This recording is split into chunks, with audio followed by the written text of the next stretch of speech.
శివపూజ అనగానే మనందరికీ ముందుగా గుర్తుకు వచ్చేది బిల్వపత్రం. ఒక్క మారేడు దళం పెడితే చాలు ఆ బోలాశంకరుడు కరిగిపోతాడు అంటారు. అసలు ఈ ఆకులో ఏముంది? శివుడికి ఇది ఎందుకు అంత ఇష్టం? దీని వెనుక ఉన్న పురాతన కథలు ఏంటి? ఈ ఆకునే శివుడు ఎందుకు ఎంచుకున్నాడు? సైన్స్ ఏం చెప్తోంది? వీటన్నింటి గురించి ఈరోజు మన ఈ వీడియోలో వివరంగా తెలుసుకుందాం. పురాణాల ప్రకారం బిల్వ వృక్షం ఎలా పుట్టిందో తెలుసా? దీనికి 3 కథనాలైతే ఉన్నాయి. పార్వతీదేవి శ్వేత బిందువు అంటే చెమట చుక్క నుంచి పుట్టింది అని చెప్తారు. మందర పర్వతంపై పార్వతీదేవి చెమట చుక్క పడినప్పుడు అక్కడ ఆ బిల్వ వృక్షం పుట్టిందని చెప్తారు. అందుకే ఈ చెట్టులోని ప్రతి భాగంలోనూ పార్వతీదేవి అంశం ఉంటుందని నమ్ముతారు.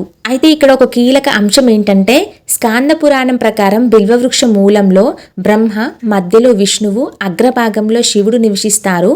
అంటే ఈ ఆకు త్రిమూర్తుల స్వరూపం అన్నమాట.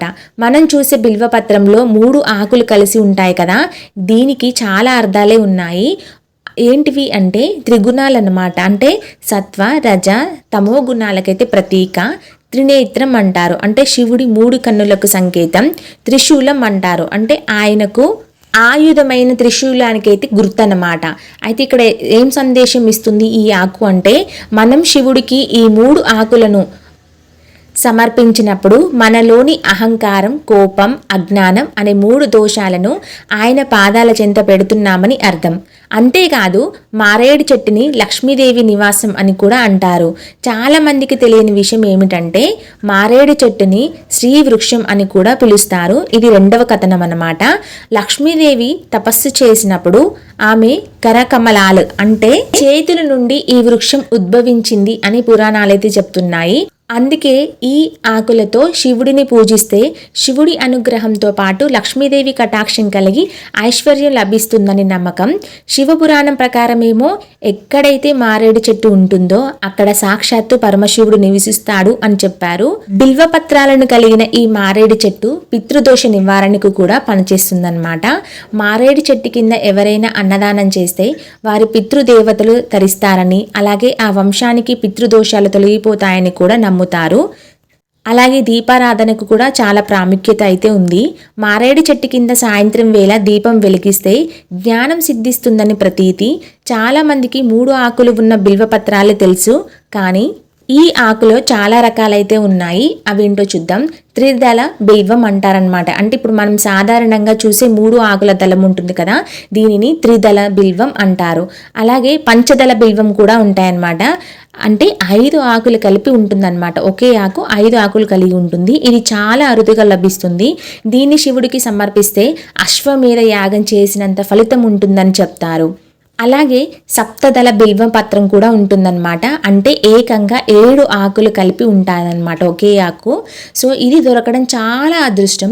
మారేడు చెట్టు వేరులో గంగానది అంతటి పవిత్రత ఉంటుందని కూడా చెప్తారు. ఆ వేరుని తాకిన నీరు మన మీద పడితే గంగా స్నానం చేసినంత పుణ్యం వస్తుందంట. అందుకే శివారాధనలో మారేడు వేరుతో తీసిన గంధాన్ని కూడా ఉపయోగిస్తారు. ఈ మారేడు చెట్టు గురించి వింటుంటే వినాలి అనిపిస్తుంది కదా. అలాగే కాశీలో మరణిస్తే మోక్షం లభిస్తుందని కూడా నమ్మకం అన్నమాట. అసలు ఏంటి అంటే, బిల్వమూలే శివ ధ్యానం అని ఒక మాట అయితే ఉండేది. ఆ మాట ఏంటిది అంటే, కాశీకి వెళ్ళలేని వారు ఒక మారేడు చెట్టు కింద కూర్చొని శివనామ స్మరణ చేస్తే అది కాశీ విశ్వేశ్వరుని సన్నిధిలో చేసినంత ఫలితాన్ని ఇస్తుంది అని కూడా చెప్తారనమాట. బిల్వ వృక్షం ఎలా పుట్టింది అనడానికి పైన మనం 2 కథనాలు అయితే విన్నాం కదా. ఇప్పుడు 3వ కథనం అనమాట. ఇప్పుడు ఇది కూడా తెలుసుకుందాం. మరో పురాణ కథనం ప్రకారం లక్ష్మీదేవి విష్ణుమూర్తిని పూజించడానికి రోజు 1000 తామర పూలను సమర్పించేదంట.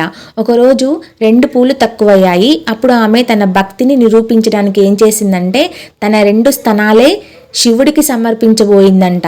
అప్పుడు శివుడు ప్రత్యక్షమై ఆమెను వారించి ఆమె భక్తికి మెచ్చి ఆమె అర్పించాలనుకున్న ఆ భాగం నుండి బిల్వ వృక్షం ఉద్భవించేలా వరం ఇచ్చాడని నమ్ముతారు. సో ఇదైతే మత్స్య పురాణం చెప్తోంది. అందుకే దీనికి శ్రీ వృక్షం అని పేరన్నమాట. మారేడు చెట్టు వాస్తుదోష నివారణకు కూడా పనిచేస్తుందన్నమాట. ఇంటి ఆవరణాల్లో మారేడు చెట్టు ఉండడం వల్ల కొన్ని ప్రత్యేక లాభాలైతే ఉన్నాయి. అవేంటంటే, ఇంటికి ఈశాన్యం అంటే నార్త్ ఈస్ట్ సైడ్లో లేదా వాయువ్యం అన్నమాట, నార్త్ వెస్ట్ దిశలో మారేడు చెట్టు ఉంటే ఆ ఇంట్లోకి ప్రతికూల శక్తులు అనేవి ప్రవేశించవు. మారేడు చెట్టు ఇంట్లో ఉంటే సుఖశాంతులు కూడా కలుగుతాయి. ఇంట్లో అశాంతిగా ఉన్నప్పుడు మారేడు చెట్టుకి నీరు పోసి ప్రదక్షిణ చేస్తే మనసు చాలా ప్రశాంతంగా మారుతుంది అని అంటారు. మారేడు ఆకుల్లో పరాగ సంపర్కం జరిగే సమయంలో ఒక విధమైన సుగంధం అయితే వెలువడుతుందంట. ఇది మన నాడీ వ్యవస్థను ఉత్తేజపరుస్తుందంట. అందుకే పూర్వం ఋషులు ఈ చెట్ల కింద ధ్యానం చేసేవారు. దీనివల్ల జ్ఞాపకశక్తి పెరగడమే కాకుండా ఊపిరితిత్తుల సంబంధిత సమస్యలు కూడా రావట. అలాగే బిల్వపత్ర వృక్షాన్ని కోటి పుణ్యతీర్థాల సమాహారం అని కూడా అంటారు. శివపురాణం ప్రకారం ఏంటంటే మారేడు చెట్టు మొదట్లో అన్ని పుణ్యతీర్థాలు కొలువై ఉంటాయని ఇందాక మనం చెప్పుకున్నాం కదా. ఎవరైనా ఈ చెట్టు మొదట్లో నీరు పోస్తే వారి భూమి మీద ఉన్న అన్ని పవిత్ర నదుల్లో స్నానం చేసినంత పుణ్యం పొందుతారట. బిల్వపత్రం గురించి ఇంత చెప్తున్నావు, మరి బిల్వపత్ర మహిమ గురించి చెప్పవా అని అడగవచ్చు.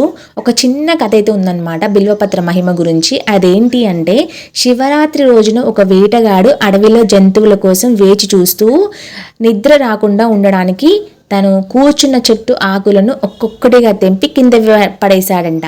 అతనికి తెలియదన్నమాట అదేంటంటే తను కూర్చున్నది మారేడు చెట్టు అని. కిందేమో శివలింగం ఉందన్నమాట. అలా రాత్రంతా ఉపవాసంతో జాగరణతో శివుడికి బిల్వపత్రాలు సమర్పించిన ఆ వేటగాడికి మోక్షం లభించింది. ఈ కథ గురించి వివరంగా నా వేరే వీడియోలో ఉందండి, దయచేసి అది చూడండి, చాలా బాగుంటుంది. అంటే తెలియక చేసినా సరే బిల్వపత్రం అంతటి ఫలితాన్ని ఇస్తుందన్నమాట. ఈ బిల్వపత్రం వెనకాల ఆయుర్వేదం మరియు సైన్స్ కూడా ఉంది. బిల్వపత్రం కేవలం భక్తికి సంబంధించినది మాత్రమే కాదు, ఇందులో అద్భుతమైన ఆరోగ్య రహస్యాలు కూడా ఉన్నాయి. అవేంటంటే మారేడు ఆకులు గాలిని శుద్ధి చేస్తాయి. అలాగే డయాబెటీస్, జీర్ణ సమస్యలకు కూడా ఇది ఒక మంచు మందనమాట. శివుడు విషాన్ని మింగినప్పుడు ఆయన శరీరంలోని వేడిని తగ్గించడానికి ఈ చలువ చేసే బిల్వపత్రాలను ఉపయోగించేవారని ఒక నమ్మకం అయితే ఉండేది. మారేడు చెట్టును ఆయుర్వేదంలో బేల్ లేదా బిల్వం అంటారు. దీని ఔషధ గుణాలు అపారమన్నమాట. ఈ మారేడు చెట్టు త్రిదోష నివారణ కూడా, అంటే మన శరీరంలోని వాత, పిత్త, కఫ దోషాలను సమతుల్యం చేసే శక్తి ఈ ఆకులకు ఉంది అంటారు. అలాగే రేడియేషన్ నుంచి రక్షణ కూడా వస్తుంది ఈ వృక్షం. ప్రాచీన గ్రంథాల ప్రకారం మారేడు చెట్టుకు రేడియేషన్ ప్రభావాలను తట్టుకునే మరియు తగ్గించే శక్తి ఉంటుంది. అందుకే ఆలయాల్లో దీన్ని ఎక్కువగా పెంచుతూ ఉంటారు. ఖచ్చితంగా మన ఆలయాలలో ఏదైనా వృక్షము ఉందంటే దాని వెనకాల ఖచ్చితంగా సైంటిఫిక్ రీజన్ కూడా ఉంటుంది. అది మనకి మంచి చేసేదిగానే ఉంటుంది, కానీ హాని తలపెట్టేదిగా ఉండదన్నమాట. అలాగే ఈ వృక్షము విష హరిణి కూడా అన్నమాట. అవును, తేలు లేదా పాము కాటు వేసినప్పుడు ప్రాథమిక చికిత్సగా మారేడు ఆకుల రసాన్ని వాడడం కొన్ని పల్లెల్లో ఇప్పటికీ కనిపిస్తుంది.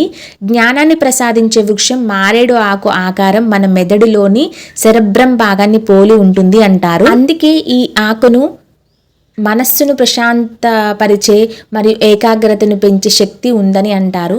శివుడు దక్షిణామూర్తి అంటే గురువుగా మారేడు చెట్టు కిందనే జ్ఞానబోధ చేశారని ఒక కథనం అన్నమాట. అయితే ఈ బిల్వపత్రంను ఆ శివయ్యకి ఎలా సమర్పించాలి అంటే, శివుడికి బిల్వపత్రం ఇచ్చేటప్పుడు కొన్ని చిన్న విషయాలనైతే గుర్తుంచుకోవాలి. అవేంటి అంటే, ఆకులు చిరిగి ఉండకూడదన్నమాట. ముందు వైపు అంటే మెరిసే వైపు శివలింగానికి తగిలేలా ఉంచాలి. చతుర్దశి, అష్టమి, సోమవారాల్లో ఈ ఆకులను చెట్ల నుండి కోయరాదు. మీకు కావాలంటే వీటిని ముందే కోసి దాచుకోవచ్చు అనమాట. ఇవి చాలా రోజులు నిల్వ ఉంటాయి కనుక. ఓం నమః శివాయ అంటూ భక్తితో సమర్పించాలి. మారేడు ఆకులను కోసేటప్పుడు చెట్టుకు దండం పెట్టుకొని అనుమతి అడిగి కోయాలి. అలాగే కొమ్మలు విరగకుండా కేవలం దళాలను మాత్రమే సున్నితంగా కోయాలి. ఒకవేళ తాజాగా దొరకకపోతే ఎండిపోయిన మారేడు దళాలను కూడా కడిగి పూజకైతే వాడుకోవచ్చు. ఇది శివ పూజలో ఉన్న ఒక ప్రత్యేక మినహాయింపు అన్నమాట. మిగిలిన పువ్వులకి లేదా ఆకులు వాడిపోతే పూజకు పనికిరావు కదా, కానీ బిల్వపత్రం చాలా పవిత్రతమైనది. దీని పవిత్రత పోదన్నమాట.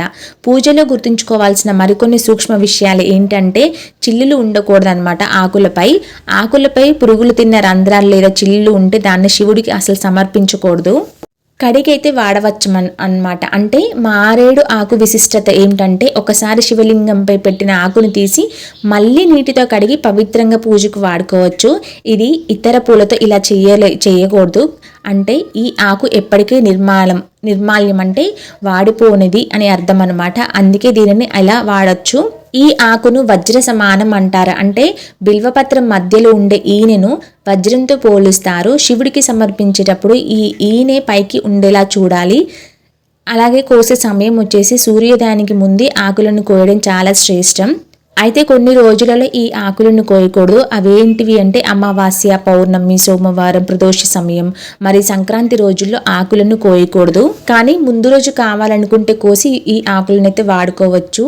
ఒకవేళ తాజాగా దొరకకపోతే మాత్రం ఇతరులు పూజ చేసిన ఆకులనైనా సరే నీటితో కడిగి మళ్ళీ పూజకైతే వాడుకోవచ్చు.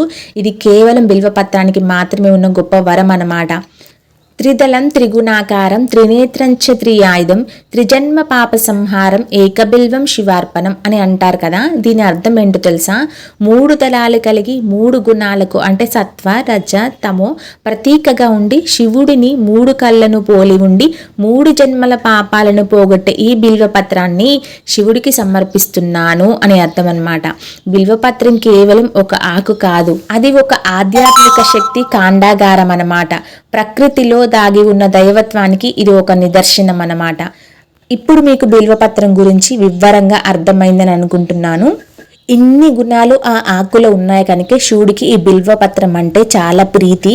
అందుకే అభిషేకం చేసినప్పుడు లేదా అభిషేకం చేయడం కుదరినప్పుడు కేవలం ఈ బిల్వపత్రం పెట్టైనా శివుడికి సమర్పించైనా మనం దండం పెట్టుకోవచ్చు. ఈ ఇన్ఫర్మేషన్ అంతా మీకు నచ్చినట్లయితే ఖచ్చితంగా ఒక చిన్న లైక్ చేయండి.